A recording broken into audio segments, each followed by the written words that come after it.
시옷 인스티튜트. 여러분 안녕하세요. 네, 사고력 시옷 선생님입니다. 오늘 사고력 시간 두 번째 이 시간에는 좀 재미있는 곳으로 가볼까 해요. 바로 그곳은 바다입니다. 여러분들 바다 좋아하나요? 네, 선생님도 바다를 매우 좋아하고 또 1년에 한 번씩은 바다에 가서 또 수영도 하고 또 모래도 만져보고 또 조개도 캐보고 조개 껍데기를 모아도 보고 이런 활동들을 많이 하는 그런 아주 재미있는 공간이 바다인데요. 우리가 오늘은 그 바다 중에서도 깊은 바다, 그것을 심해라고 부릅니다. 그 깊은 바다 속에 들어가서 그 깊은 바다 속에 사는 생물에 대해서 생각해보는 그런 시간을 가져볼까 합니다. 재밌겠죠? 네, 그러면 시작해 보도록 하겠습니다. 오늘은 선생님이 어떤 이야기를 들려줄 겁니다. 여러분들이 그 이야기를 듣고 하나의 표로 완성을 해야 돼요. 그래서 그 전에 한번 연습을 한번 해보도록 하겠습니다. 우리가 바다 생물을 만나보러 갈 건데 이 연습을 왜 하느냐? 먼저 바다 생물을 알기 전에 그 바다에 사는 생물들은 어떤 습성을 가지고 있는지, 뭘 먹는지, 그리고 어떻게 생활하는지를 알아야지만 우리가 그런 바다 깊은 곳에 살 수 있는 생물들을 우리가 생각해서 또 다른 생물을 만들 수 있잖아요.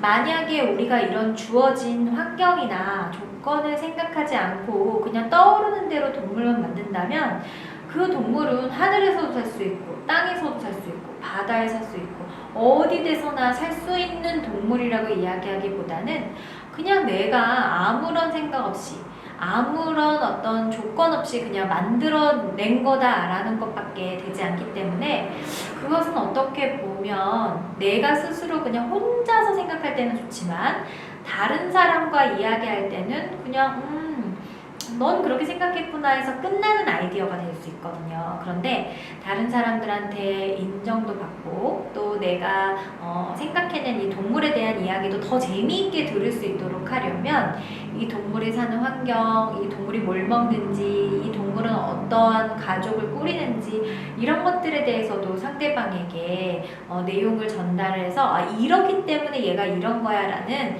어떤 원인과 결과에 대한 이야기가 잘 연결이 되어야지만 그 이야기는 더욱 재밌을 수 있습니다. 그래서 여러분들 꼬마돼지 삼형제 같은 것들도 그 삼형제의 성격을 다 알기 때문에 우리가 더 재미있게 동화를 들을 수 있잖아요. 그것과 같은 이치라고 볼 수 있습니다. 그래서 우리가 먼저 깊은 바다에 사는 어떤 한 동물을 만나기 전에 과연 바다에서 얕은 바다 그리고 좀 중간 정도 되는 바다, 깊은 바다에는 어떤 특징들이 있는지 선생님이 들려주면 그것을 가지고 그림을 그리거나 아니면 여러분들 혹시 표를 나타낼 수 있다면 표로 정리를 하거나 자기 나름대로 간단하게 정리를 해서 바다에 대한 간단한 지식들을 여러분들과 이야기하는 시간을 나눠보려고 합니다. 자, 그러면 첫 번째 문제를 선생님이 천천히 읽어볼게요. 여러분들이 선생님의 내용을 들어보고 내가 그릴 수 있는 만큼 그리고 표로 정리할 수 있는 만큼 정리를 해서 바다에 대한 이야기를 함께 공유해 보도록 하겠습니다. 자, 그럼 첫 번째 이야기 읽어볼게요. 바닷속은 신기한 것들 투성입니다. 바다의 깊이에 따라 사는 동물들이 다르다는 것 알고 계셨나요? 우리가 스노클링으로 보는 바다는 열대어들이 사는 얕은 바다입니다. 얕은 바다는 햇빛이 닿고 햇빛이 들어오기 때문에 광합성이 활발히 일어나 아주 작은 생물인 플랑크톤이 매우 잘 자랄 수 있는 환경이 갖춰집니다. 그래서 작은 물고기들의 먹이인 플랑크톤이 많은 얕은 바다에는 많은 생물들이 잘 자랄 수 있는 환경이 만들어집니다. 그래서 우리가 잘 아는 흰동가리나 고등어, 그리고 상어, 고래, 물개까지 우리가 알고 있는 대부분의 동물들은 바로 이 얕은 바다에 서식합니다.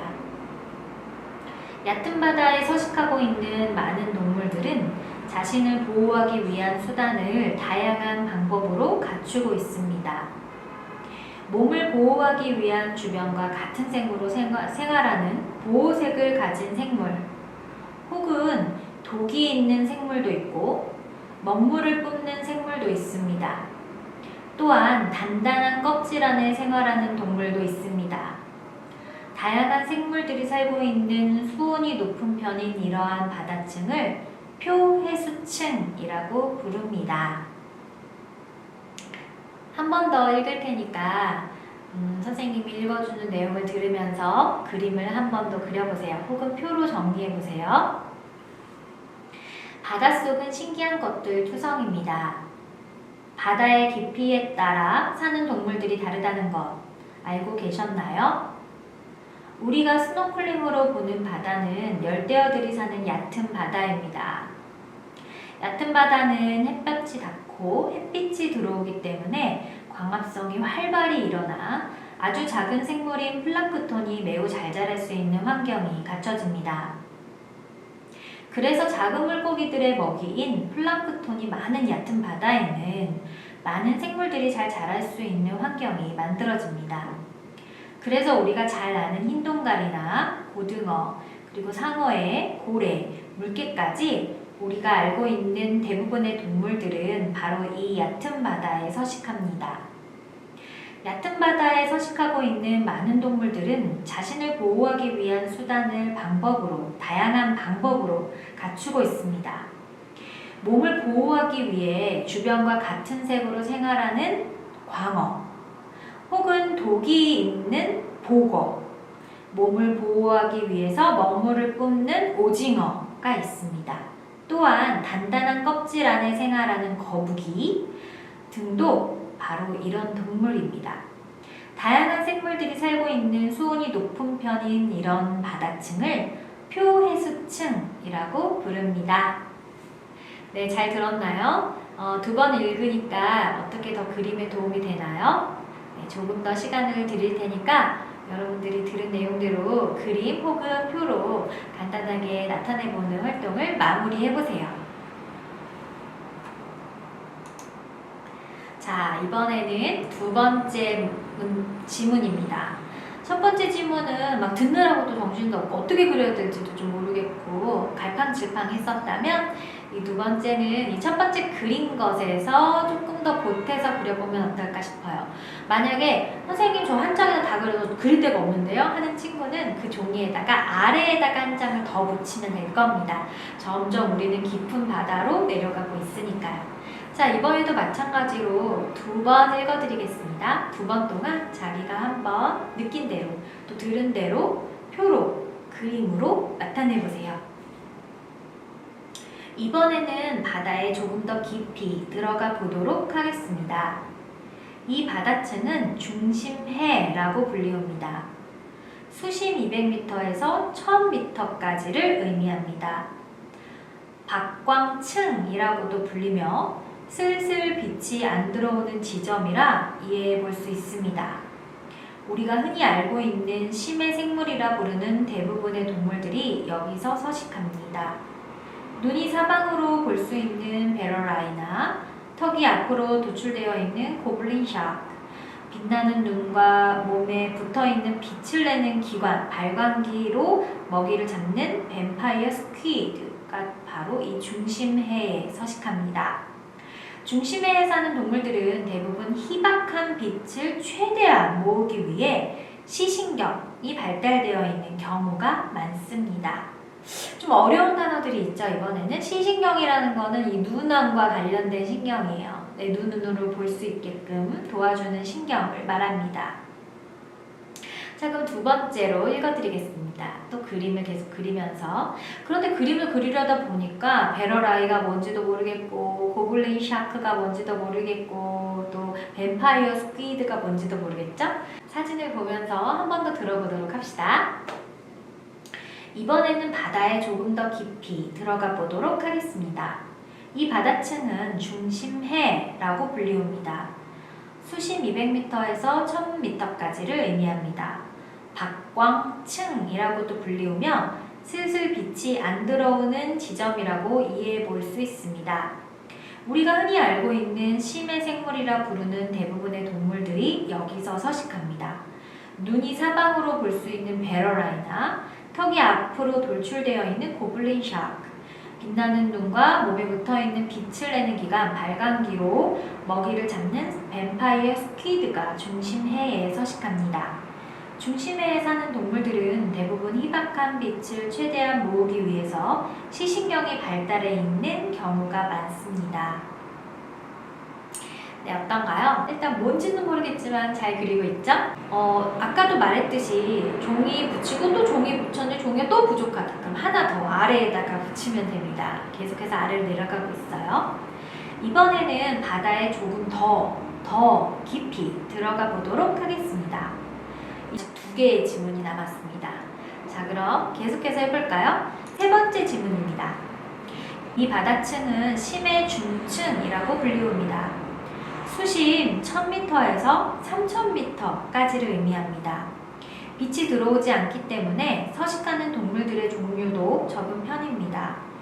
이 층에서 사는 동물들을 관찰하면 눈이 발달된 종류와 눈이 발달되지 않은 종류 2가지가 골고루 발견되는데, 여기에 사는 동물들은 이러한 상황에 대비하기 위해 보통 몸이 까맣습니다. 수온은 4도에서 10도 정도 됩니다.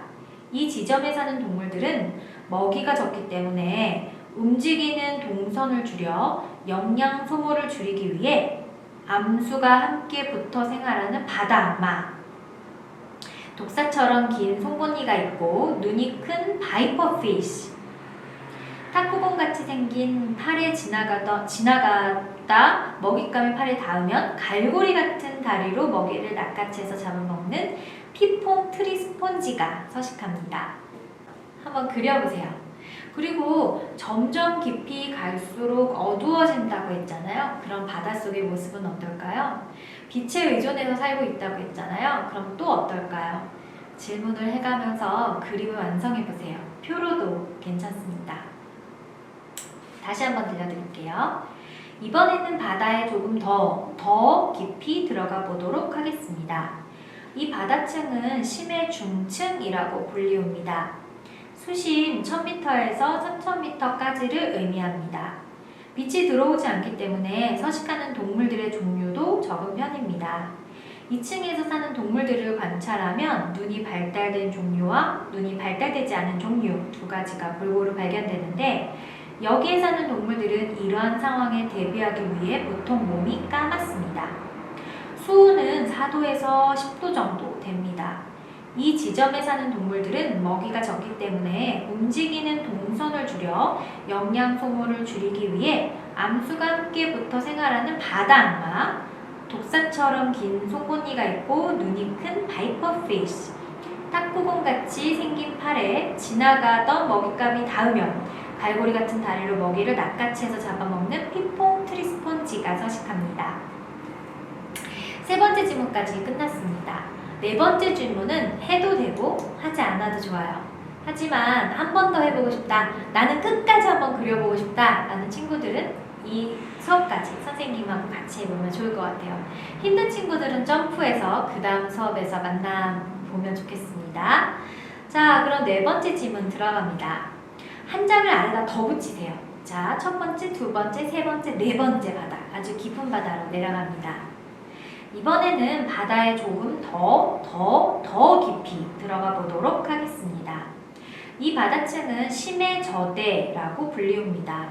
수심 3000m에서 6000m까지를 의미하는데 지구상에서 가장 큰 면적을 차지합니다.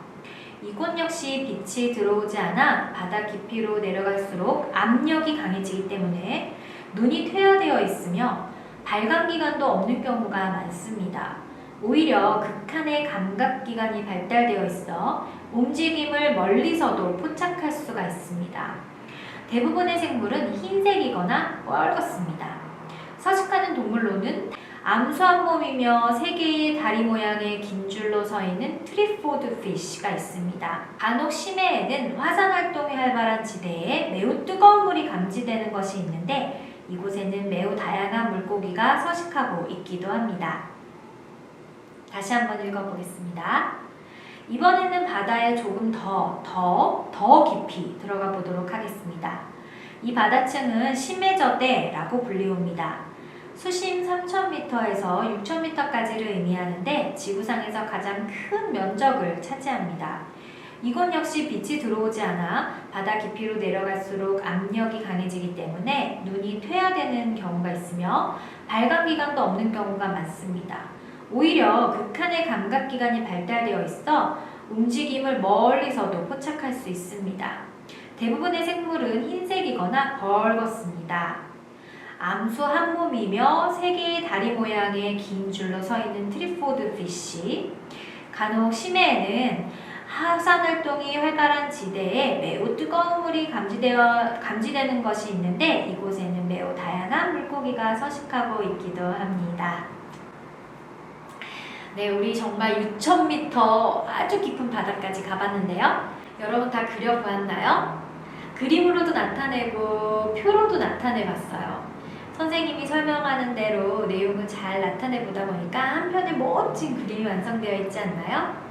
우리가 맨 처음에 그렸던 바닷가 위에는 햇살이 잘 들어온다고 하니까 해도 있고 바다 있고 그 안에 사는 생물들도 있었고 점점 내려갈수록 어두워지다 보니까 뭔가 반짝반짝한 걸로 생활하는 친구들이 있었고 더 깊이 내려가면 바다도 어둡지만 압력, 그러니까 뭔가 나를 누르는 것 같은 그런 힘이 더 세지기 때문에 물고기들의 모양이 조금 납작하거나 좀 비틀어진 모습들이 있었죠. 이렇게 우리가 어떤 글을 통해서 바다를 생각하면서 그림을 그려보니 조금 더 바다에 대해서 친근감이 느껴지진 않나요? 두 번째 사고력 시간은 여기에서 마치고 우리 다음 시간에 또 재미있는 내용으로 이야기 나눠보도록 합시다. 그럼 여러분 안녕.